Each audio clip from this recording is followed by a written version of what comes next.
ಗುಣಸ್ಥಾನಗಳು ಭಾಗ 4. ಗುಣಸ್ಥಾನಗಳು ಭಾಗ 4. ಶ್ರೀ ಋಷಭನಾಥರಿಂದ ವರ್ಧಮಾನರವರೆಗೆ 24 ತೀರ್ಥಂಕರರಿಗೆ ಜಯವಾಗಲಿ. ನನ್ನ ಸಮಸ್ತ ಗುರುಗಳಿಗೆ ಜಯವಾಗಲಿ. ಏನ್ ಮಾಡ್ತಿದ್ದಿ? ಗುಣಸ್ಥಾನದ ಸ್ವಾಧ್ಯಾಯ ಮಾಡ್ತಿದ್ದೀನಿ. ಮೊಬೈಲ್ ಹೀಗೆ ಹಿಡ್ಕೊಂಡ್ರೆ ನಿಮ್ಗೆ ಅಕ್ಷರಗಳು ಸರಿಯಾಗಿ ಕಾಣಲ್ಲ. ಮತ್ತೇನ್ ಮಾಡ್ಬೇಕು? ಮೊಬೈಲ್ ಹಿಂಗೆ ಹಿಡಿಬೇಕು. ಅಕ್ಷರ ಸಣ್ಣ ಕಂಡರೆ ದೊಡ್ಡ ಮಾಡಿ ನೋಡಬಹುದು. ಮುಂದೆ ಬೇಕಾದ್ರೆ ಹೀಗೆ ಹೋಗಿ, ಹಿಂದೆ ಬೇಕಾದ್ರೆ ಹೀಗೆ ಮಾಡಿ. ಪ್ರಶ್ನೆ 20. ಏಕಾಂತ ಮಿಥ್ಯಾತ್ವ ಎಂದರೆ ಏನು? ಉತ್ತರ: ಪದಾರ್ಥವು ಅಂದರೆ ವಸ್ತುವು ಅನೇಕ ಗುಣಧರ್ಮಗಳಿಂದ ಯುಕ್ತ ಇರುತ್ತದೆ. ಆದರೆ ಅದನ್ನು ಒಂದೇ ಗುಣಧರ್ಮ ರೂಪವಾಗಿ ಮನ್ನಿಸುವುದು. ಪ್ರಶ್ನೆ 21. ವಿಪರೀತ ಮಿಥ್ಯಾತ್ವ ಎಂದರೆ ಏನು? ಉತ್ತರ: ಹಿಂಸೆ ಮಾಡುವುದರಿಂದ, ಯಜ್ಞಗಳಲ್ಲಿ ಜೀವಗಳ ಬಲಿ ಕೊಡುವುದರಿಂದ ಸ್ವರ್ಗ ಸುಖ ಸಿಗುತ್ತದೆ ಇತ್ಯಾದಿ ವಿಪರೀತ ಅಂದರೆ ಉಲ್ಟಾ ಶ್ರದ್ಧೆ. ಪ್ರಶ್ನೆ 22. ವಿನಯ ಮಿಥ್ಯಾತ್ವ ಎಂದರೆ ಏನು?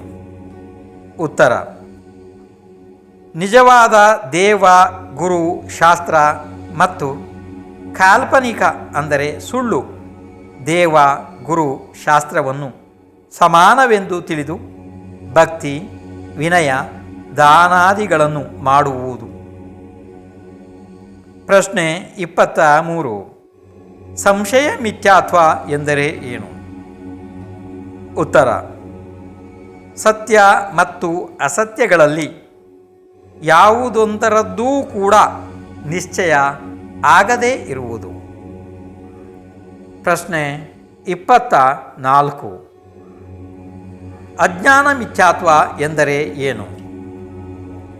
ಉತ್ತರ: ಜೀವ ಆದಿ ಪದಾರ್ಥಗಳು ಇವೇ ಇದ್ದಾವೆ ಎಂಬ ಜ್ಞಾನವೇ ಆಗದೇ ಇರುವುದು. ಪ್ರಶ್ನೆ 25. ಮಿಥ್ಯಾತ್ವ ಶಬ್ದದ ಸರಳ ಅರ್ಥ ಏನು? ಉತ್ತರ: ಮಿಥ್ಯಾ ಅಂದರೆ ಸುಳ್ಳು, ಮಿಥ್ಯಾತ್ವ ಅಂದರೆ ಸುಳ್ಳಿನಲ್ಲಿ ಶ್ರದ್ಧೆ ಇಡುವುದು ಮತ್ತು ಸತ್ಯದ ಅಶ್ರದ್ಧೆ ಮಾಡುವುದು. ಪ್ರಶ್ನೆ 26. ಮಿಥ್ಯಾದೃಷ್ಟಿಯ ಅನುಭವಕ್ಕೆ ಏನಾದರೂ ಉದಾಹರಣೆ ಇದೆಯೇ? ಉತ್ತರ: ಪಿತ್ತ ಜ್ವರದಿಂದ ಪೀಡಿತನಾದ ಜೀವಕ್ಕೆ ಮಧುರ ರಸ ಕೂಡ ರುಚಿಕರ ಅನ್ನಿಸುವುದಿಲ್ಲ. ಅದೇ ರೀತಿ ಈಗ 1ನೆಯ ಗುಣಸ್ಥಾನದ ಬಗ್ಗೆ ಬಹಳ ಸಂಕ್ಷಿಪ್ತವಾಗಿ ಹೇಳಿದ್ದಾಯಿತು. ಇನ್ನು 2ನೆಯ ಸಾಸಾಧನ ಗುಣಸ್ಥಾನದ ಬಗ್ಗೆ ಸ್ವಲ್ಪ ಹೇಳಲಾಗುತ್ತದೆ. ಪ್ರಶ್ನೆ 27. ಸಾಸಾಧನ ಶಬ್ದದ ಅರ್ಥ ಏನು? ಉತ್ತರ: ವಿರಾಧನೆ. ಇದನ್ನು ಆಸಾಧನ ಎಂದು ಕೂಡ ಹೇಳುತ್ತಾರೆ, ಅಂದರೆ ಕಳೆದುಕೊಳ್ಳುವುದು. ಈ ರೀತಿ ಒಂದು ಸಾಮಾನ್ಯ ಭಾಷೆ ಒಳಗಡೆ ತಿಳ್ಕೊಳ್ರಿ. ಅಂದರೆ ಅದು ಸಮ್ಯಕ್ ದರ್ಶನವನ್ನು ಕಳೆದುಕೊಂಡಿದೆ ಜೀವ, ಅದು ವಿರಾಧನೆ ಮಾಡಿಕೊಂಡಿದೆ ಅಥವಾ ಆಸಾಧನೆ ಮಾಡಿಕೊಂಡಿದೆ, ಅದು ಸಾಸಾಧನ. ಇನ್ನು ಮುಂದೆ ಪ್ರಶ್ನೆ 28. ಇಲ್ಲಿ ಯಾವುದರ ವಿರಾಧನೆ ಆಗಿದೆ? ಉತ್ತರ: ಸಮ್ಯಕ್ತ್ವ ಅಂದರೆ ಸಮ್ಯಕ್ ದರ್ಶನದ ವಿರಾಧನೆ, ಅಂದರೆ ಕಳೆದುಕೊಂಡಿದೆ. ಪ್ರಶ್ನೆ 29. ಜೀವ ಸಮ್ಯಕ್ತ್ವ ಏಕೆ ಕಳೆದುಕೊಂಡಿತು? ಉತ್ತರ: ಅನಂತಾನುಬಂಧಿಯ ಕ್ರೋಧ, ಮಾನ, ಮಾಯ, ಲೋಭ ಈ 4 ಕಷಾಯಗಳಲ್ಲಿ ಯಾವುದಾದರೊಂದು ಉದಯಕ್ಕೆ ಬಂದದ್ದರಿಂದ ಜೀವ ಸಮ್ಯಕ್ತ್ವ ಕಳೆದುಕೊಂಡಿದೆ. ಇಲ್ಲಿ ನಿಮಗೆ ಅನಂತಾನುಬಂಧಿ ಅಂದರೆ ಏನು ಅಂತ ಹಿಂದೆ ಹೇಳಿ ಆಗಿದೆ. ಅನಂತಾನುಬಂಧಿ ಕಷಾಯ ಜೀವದ ಸಮ್ಯಕ್ತ್ವ ಮತ್ತು ಚಾರಿತ್ರ್ಯ ಎರಡನ್ನೂ ಘಾತ ಮಾಡ್ತದೆ. ಅದು ನಿಮಗೆ ಗೊತ್ತಿದೆ, ಹೇಳಿದೆ ಹಿಂದೆ, ಮತ್ತೆ ಬರೆದಿದ್ದೆ, ಅದನ್ನು ಸ್ವಲ್ಪ ನೋಡ್ಕೊಡ್ರಿ. ಇನ್ನು ಮುಂದೆ ನೋಡ್ರಿ, ಪ್ರಶ್ನೆ 30. ಸಾಸಾಧನವು ಮಿಥ್ಯಾತ್ವ ಕರ್ಮದ ಉದಯದಿಂದ ಆಗಿಲ್ಲ. ಮತ್ತೆ ಸಮ್ಯಕ್ತ್ವ ಹೇಗೆ ಕಳೆದುಕೊಂಡಿತು ಜೀವ? ಉತ್ತರ: ಅನಂತಾನುಬಂಧಿ ಕರ್ಮದ ಉದಯದಿಂದ ಆಯಿತು. ಕಾರಣ, ಅನಂತಾನುಬಂಧಿ ಕಷಾಯದಲ್ಲಿ ಸಮ್ಯಕ್ತ್ವ ಮತ್ತು ಚಾರಿತ್ರ್ಯ ಇವೆರಡನ್ನೂ ಘಾತ ಮಾಡುವ ಶಕ್ತಿ ಇದೆ. ಪ್ರಶ್ನೆ 31. ಸಾಧನದಲ್ಲಿ ಜೀವದ ಸ್ಥಿತಿ ಹೇಗೆ ಇರುತ್ತದೆ?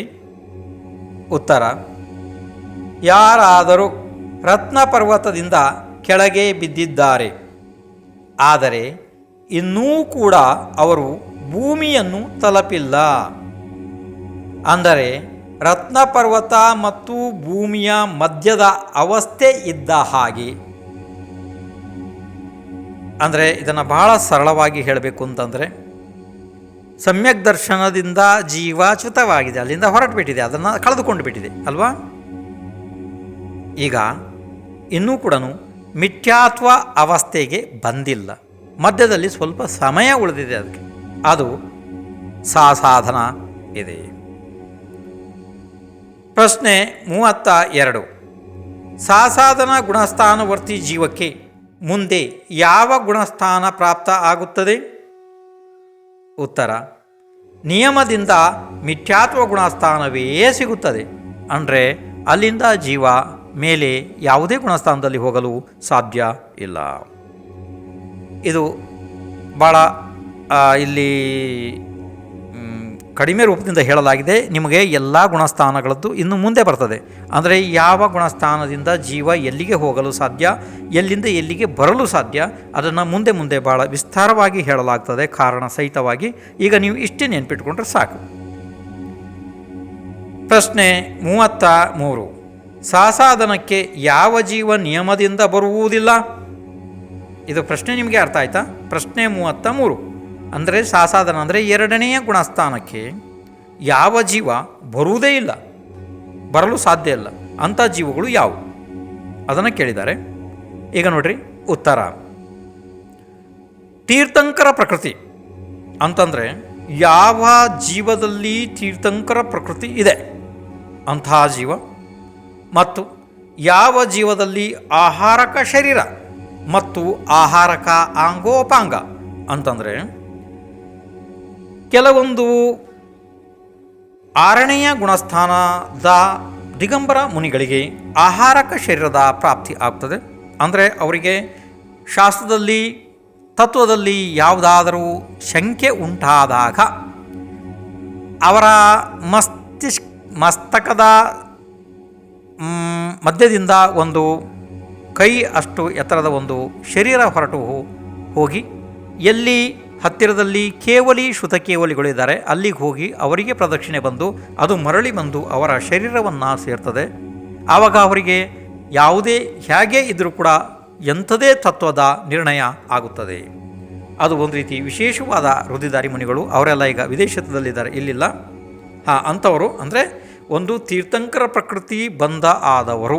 ತೀರ್ಥಂಕರ ಪ್ರಕೃತಿ ಅವರಲ್ಲಿದೆ, ಈಗ ತೀರ್ಥಂಕರಾಗಿಲ್ಲ ಅವರು, ಆದರೆ ತೀರ್ಥಂಕರ ಪ್ರಕೃತಿ ಅವರಿಗೆ ಬಂದಾಗಿದೆ. ಅಂತಹ ಜೀವ ಅಂದರೆ ಅವರ ಸತ್ವದಲ್ಲಿ, ಕಾರ್ಮಾಣು ಶರೀರದ ಸತ್ವದಲ್ಲಿ ತೀರ್ಥಂಕರ ಪ್ರಕೃತಿ ಇದೆ. ಮತ್ತು ಕೆಲವೊಂದು ಮುನಿಗಳಲ್ಲಿ ಆಹಾರಕ ಶರೀರ ಮತ್ತು ಆಹಾರಕ ಆಂಗೋಪಾಂಗ ಇದೆ, ಅದು ಆ ಪ್ರಕೃತಿ ಇದೆ. ಅಂತಹ ಮುನಿಗಳದ್ದು ತಗೋಬೇಕಿಲ್ಲಿ. ಈಗ ಉತ್ತರವನ್ನು ಇನ್ನೊಂದು ಸಲ ನೋಡ್ರಿ.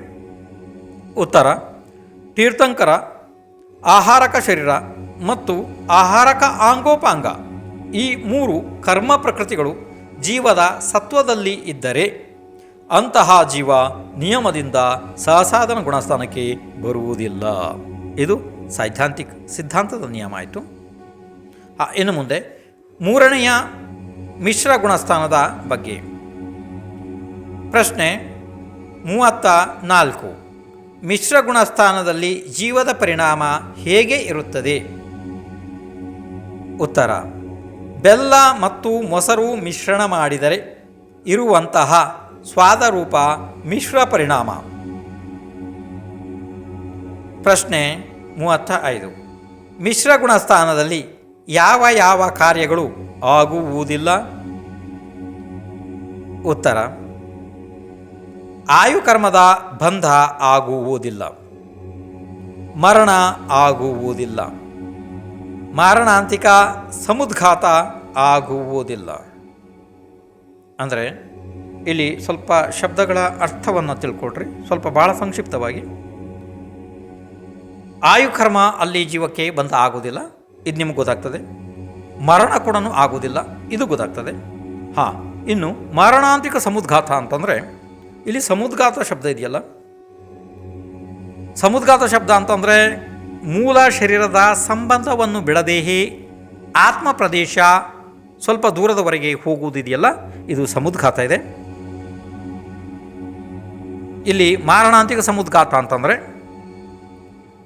ಯಾವುದಾದ್ರೂ ಜೀವ ಮರಣಕ್ಕೆ ಸಮೀಪಿಸಿದೆ, ಅದಕ್ಕಿಂತ ಸ್ವಲ್ಪ ಸಮಯಗಳ ಹಿಂದೆ ಆ ಜೀವದ ಆತ್ಮ ಪ್ರದೇಶ ಎಲ್ಲಿ ತಾನು ಉತ್ಪತ್ತಿ ಆಗುವುದಿದೆ ಅಲ್ಲಿಗೆ ಹೋಗಿ ಸ್ಪರ್ಶ ಮಾಡಿ ಬರುತ್ತದೆ ಕೆಲವೊಂದು ಜೀವಗಳದ್ದು. ಅದನ್ನು ಮಾರಣಾಂತಿಕ ಸಮುದ್ಘಾತ ಎನ್ನುತ್ತಾರೆ.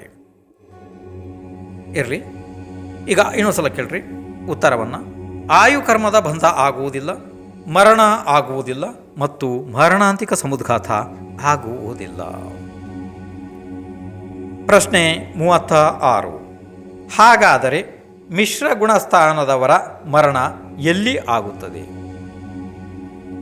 ಉತ್ತರ: ಯಾವ ಜೀವವು ಸಮ್ಯಕ್ತ್ವ ಇದ್ದಾಗ ಆಯು ಬಂಧ ಮಾಡಿಕೊಂಡಿದೆ ಅಂತಹ ಜೀವವು ಮಿಶ್ರ ಗುಣಸ್ಥಾನಕ್ಕೆ ಬಂದರೆ ಪುನಃ ಸಮ್ಯಕ್ತ್ವಕ್ಕೆ ಮರಳಿ ಬಂದು ಮರಣ ಹೊಂದುತ್ತದೆ.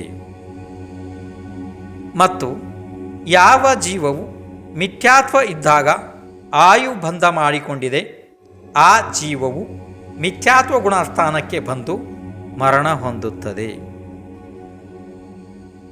ಪ್ರಶ್ನೆ 37. ತೀರ್ಥಂಕರ ಪ್ರಕೃತಿಯ ಸತ್ವವುಳ್ಳ ಜೀವ ಮಿಶ್ರ ಗುಣಸ್ಥಾನಕ್ಕೆ ಬರಬಹುದೇ? ಉತ್ತರ: ಬರುವುದಿಲ್ಲ. ಇದು ಹಿಂದೆ ನಿಮಗೆ ಹೇಳಿ ಆಗಿದೆ. ಇನ್ನು ಮುಂದೆ ಪ್ರಶ್ನೆ 38.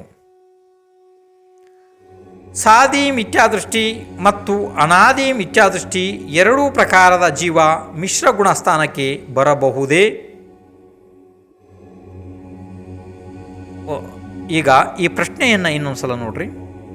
ಪ್ರಶ್ನೆ 38. ಸಾದಿ ಮಿಥ್ಯಾದೃಷ್ಟಿ ಮತ್ತು ಅನಾದಿ ಮಿಥ್ಯಾದೃಷ್ಟಿ ಅಂದರೆ ಯಾವುದಾದರೂ ಜೀವಕ್ಕೆ ಸಮ್ಯಕ್ ದರ್ಶನ ಆಯಿತು, ಮತ್ತು ಅದು ಬಿಟ್ಟು ತಕ್ಷಣವೇ ಮಿಥ್ಯಾತ್ವಕ್ಕೆ ಹೋಯಿತು. ಅದು ಯಾವುದು ಜೀವ? ಸಾದಿ ಮಿಥ್ಯಾದೃಷ್ಟಿ. ಇನ್ನೊಂದು ಅನಾದಿ ಮಿಥ್ಯಾದೃಷ್ಟಿ ಅಂತಂದರೆ ಆ ಜೀವಕ್ಕೆ ಅನಾದಿ ಕಾಲದಿಂದ ಸಮ್ಯಕ್ತ್ವ ಆಗಿರಲಿಲ್ಲ, ಈಗ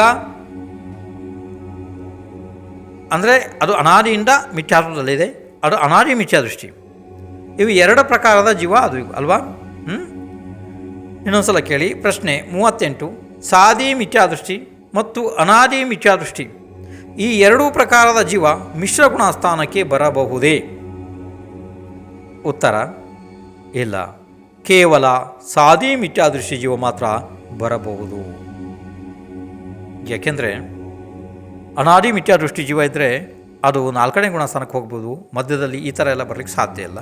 ಅದು ವಿಷಯ ದೊಡ್ಡದು, ಆಮೇಲೆ ಅದನ್ನು ಮುಂದಿನ ವಿಭಾಗಗಳಲ್ಲಿ ವಿಸ್ತಾರವಾಗಿ ಹೇಳಲಾಗುತ್ತದೆ. ಪ್ರಶ್ನೆ 39. ಮಿಶ್ರ ಗುಣಸ್ಥಾನದ ಅನ್ಯ ಹೆಸರುಗಳು ಏನು, ಯಾವ್ಯಾವುದು? ಅಂದರೆ 3ನೆಯ ಗುಣಸ್ಥಾನ ಮಿಶ್ರ ಗುಣಸ್ಥಾನ. ನೆನ್ಪಿಟ್ಕೊಳ್ರಿ, ಆ ಗುಣಸ್ಥಾನದ ಬೇರೆ ಬೇರೆ ಹೆಸರುಗಳು ಯಾವುವು? ಯಾಕೆಂದರೆ ಅನ್ಯ ಮಹಾಶಾಸ್ತ್ರಗಳಲ್ಲಿ ಬೇರೆ ಬೇರೆ ಹೆಸರು ಬಂದರೆ ನಿಮಗೆ ಆವಾಗ ಗೊತ್ತಿರಬೇಕು. ಆದ್ದರಿಂದ ಇವುಗಳನ್ನ ಎಲ್ಲನೂ ಬರ್ಕೊಳ್ರಿ. ಉತ್ತರ: ಸಮ್ಯಗ್ ಮಿಥ್ಯಾತ್ವ, ಮಿಶ್ರ ಸಮ್ಯಕ್ತ್ವ, ಸಮ್ಯಗ್ ಮಿಥ್ಯಾದೃಷ್ಟಿ,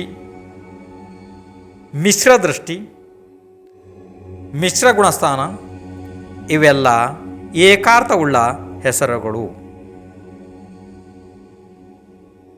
ಇನ್ನು ಇದನ್ನು ಬಹಳ ಸಂಕ್ಷಿಪ್ತವಾಗಿ ಹೇಳಿದ್ದಾಯಿತು. ಇದರ ಇನ್ನೂ ವಿಸ್ತಾರ ಪ್ರಕರಣಗಳು ಮುಂದೆ ಬರುವವಿದ್ದಾವೆ. ಆದ್ದರಿಂದ ಇಲ್ಲಿಗೆ ಇದಿಷ್ಟೇ ಸಾಕು, ನೆನಪಿಟ್ಕೊಳ್ರಿ. ಇನ್ನು 4ನೆಯ ಅವಿರತ ಸಮ್ಯಕ್ತ್ವ ಗುಣಸ್ಥಾನದ ಬಗ್ಗೆ. ಪ್ರಶ್ನೆ 40. ಅವಿರತ ಸಮ್ಯಕ್ತ್ವದ ಸರಳ ಅರ್ಥ ಏನು? ಉತ್ತರ: ಸಮ್ಯಕ್ತ್ವ ಇದೆ, ಆದರೆ ವ್ರತಗಳು ಇಲ್ಲ. ಪ್ರಶ್ನೆ 41. ಅವಿರತ ಸಮ್ಯಕ್ತ್ವ ಗುಣಸ್ಥಾನ ಯಾವ ಗತಿಯ ಜೀವಗಳಿಗೆ ಇರುತ್ತದೆ? ಉತ್ತರ: ನರಕ, ತಿರ್ಯಂಚ, ಮನುಷ್ಯ, ದೇವ. ಈ 4 ಗತಿಯ ಜೀವಗಳಲ್ಲಿ ಇದು ಇರಬಹುದು, ಇರುತ್ತದೆ ಅಂದರೆ ಎಲ್ಲ ಜೀವಗಳಿಗೆ ಇರ್ತದೆ ಆ ರೀತಿಯಲ್ಲ, ಇರಬಹುದು, ಅವಕಾಶ ಇದೆ. ಹಾಂ, ಈಗ ಇಲ್ಲಿ ಒಂದು ಸೂಚನೆ ಏನು ಅಂತಂದರೆ, ಸ್ವಲ್ಪ ಸೂಚನಾ ರೂಪದಿಂದ ಕೇಳ್ರಿ.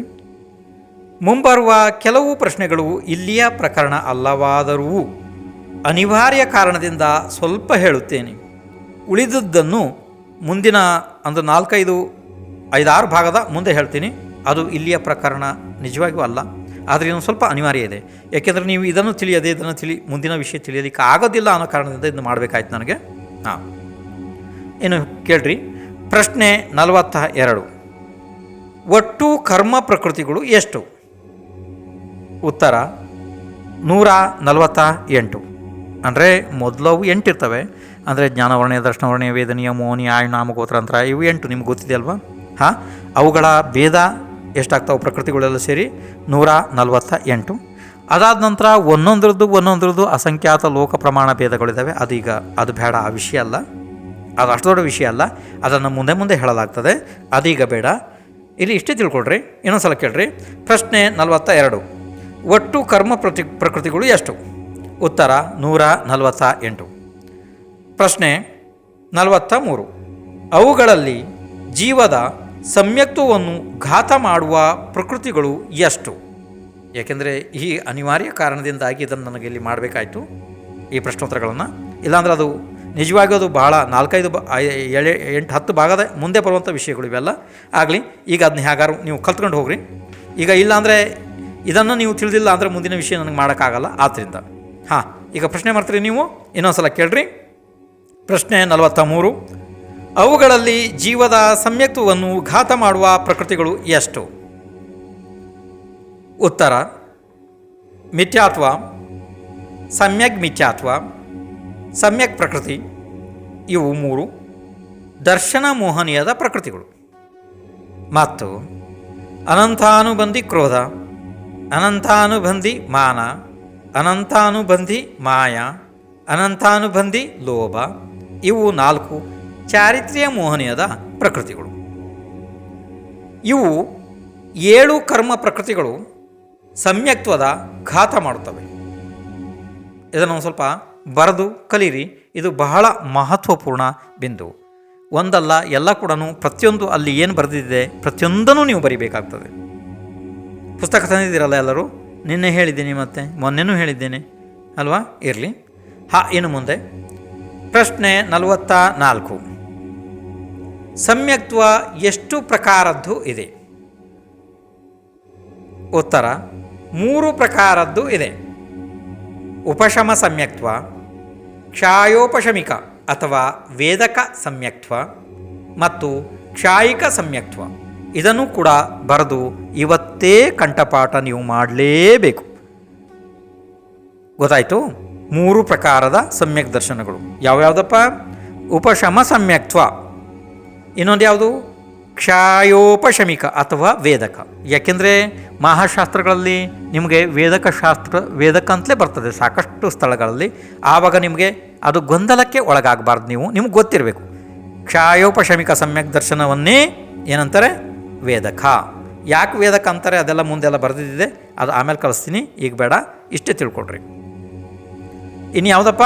ಮತ್ತು ಕ್ಷಾಯಿಕ ಸಮ್ಯಕ್ತ್ವ, ಇವು 3 ಆದವಲ್ವಾ?